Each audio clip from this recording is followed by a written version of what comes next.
Good morning, everyone. Welcome to week 11 of online learning. I'm feeling okay this week. It's been really inspiring to see so many people out there having their voices heard, protesting for change, and to see at all levels of our government, politicians actually listening, pushing for changes, trying to rein in the police some, put in reforms. I don't think by any means we have fixed the problems of police brutality in our country, but more than any other time in my life, it seems like there is a ton of people in this country who agree that we need to do something. And that is good. That is good news. Also, we are starting to reopen in Massachusetts from the coronavirus a little bit. I'm not about to go to a restaurant, but I think you can now. So maybe some good news as the summer is approaching. Um, this week, we've got a really cool lesson. We are going to talk about the best way to fight for rights. And the way we're going to do this is by looking at two different groups or people who have fought for rights in this country. And they each used different approaches. And we're going to weigh the pros and cons, the costs and benefits of each of these challenges. One group we'll look at is the Black Panthers, pictured there on the left. And the other one we'll look at is Martin Luther King Jr. and the civil rights movement, pictured there on the right. My guess is you know a little bit more about the civil rights movement than maybe the Black Panthers. At least school tends to talk about the civil rights movement more than the Black Panthers. But I think they both have a lot to teach us about the process of fighting for rights in this country. So this week's lesson, there's no options. So please just do the one activity. Please make sure you do all 5 steps of it to earn credit. I'm asking you to do this because this activity summarizes all of the learning that we've done for the last several weeks. And I think it's a great way to end our course together. I'm not going to be giving new material after this week, just because we're almost done. So this is a great way to sort of tie everything up.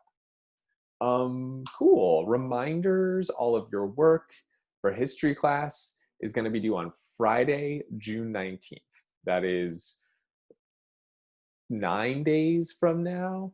So make sure that you're getting your stuff in. A reminder that this work counts for your semester 2 grade. Every assignment boosts your grade. It will help you avoid summer school. And we need these credits. You need these credits because you want to be able to graduate on time. And the more credits you have, the better chances you have of graduating on time. All right, let's begin our lecture. This is step 3 of the assignment, and it's going to be a little different than the usual notes. On step 3, you will see a big chart with these words already filled in, definition, historical example, benefits, challenges, political approach, and there also is another column that says community approach. For the lecture today, I'm actually going to go through this chart and help you fill in these different approaches for fighting for rights in the country. What are the different ways that people can fight for rights in the United States? So let's start with the political. The definition of a political approach is when people push for the blank to change and give people a right. Whenever you see political, you should think politics, you should think government. So people taking a political approach to giving rights want the government to make a change, to change the law, the Constitution, to write it down so it is a right.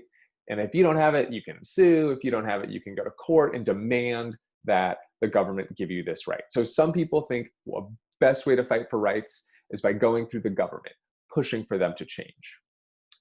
Our historical example from the video you just watched would be the civil rights movement, as led by Martin Luther King Jr. and others.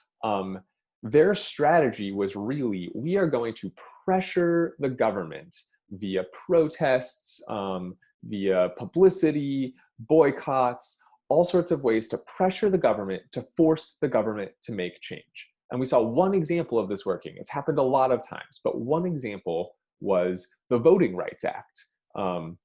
There was a big protest. Protesters got beat up. There was by the police. There was an even bigger protest, huge national attention, and it forced the politicians to listen. And within a few months, they passed this law that finally took away all of the barriers that kept African Americans, especially in the South, from voting. So it can work. And now anyone can register to vote. Anyone can vote. So this has had big lasting effects. So there are some benefits of using a political approach, and there are some challenges of using a political approach. So one benefit is that a political approach will apply to people across the country. That when the federal government changes a law, the government in Washington, D.C., that it applies to everyone in the whole country. You don't need to keep having that fight in other places. It's there.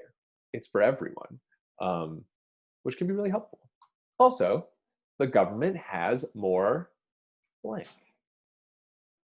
Our government has a budget of over $1 trillion. The government has more resources. So the government might be in the best position to give people a right. By collecting everybody's tax money, pooling it together, then the government can give people the things they need, especially if those things are expensive. So that's cool. The government has a lot of power. It applies everywhere. It's got the money. These are some of the benefits of a political approach.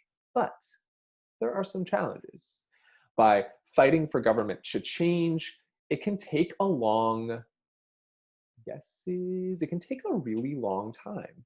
People have been pushing for voting rights for African Americans since 1865. It took until 1965 for these to actually finally get into the law in a way that benefited people, that they were actually able to use this right.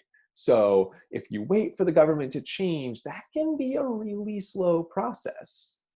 And that assumes that the government even pays attention, because the government might not listen. You can have a movement, and there have been movements in this country trying to make change that haven't played out. Think of all of the examples of people lacking rights today. There have been movements and protests trying to make change to give people those rights. And so far, the government hasn't listened. So there's not always a guarantee that the political approach can work. If it does, government's got a lot of resources, a lot of power, awesome. But if it doesn't, well, then this right might not actually be protected. So finish up your notes on that sort of middle column on your chart. And we are going to go to the second column, which is the community approach. So the political approach is one way of doing it. The community approach involves providing the right blank to people. Instead of going through the government, having the government give people the right, if you're taking the community approach, you provide the right directly to people. The community steps up, it gets organized, and it gives this right directly to the people. We had a really good example of this in the second video, the Black Panther Party. The Black Panther Party was all about, we see these needs that our community has, and we are going to provide what our community needs. They did this in a whole bunch of ways, by protecting people from the police directly, by creating food programs to feed children before school. So because they were going to school hungry, they realized. They had tutoring programs for education. And the video talks a lot about how they provided healthcare for their community. They had clinics that people could go to get the healthcare that they were unable to get in other places. And this really improved the health of African Americans in the communities where the Black Panthers were operating. So Black Panthers are like, we don't have time for the government to fix these issues. We are going to fix these issues ourselves. Pretty cool, very bold. Takes a lot of energy, a lot of effort, but also is really powerful. Of course, this approach also has some benefits and some challenges. One benefit is that it gives people help immediately.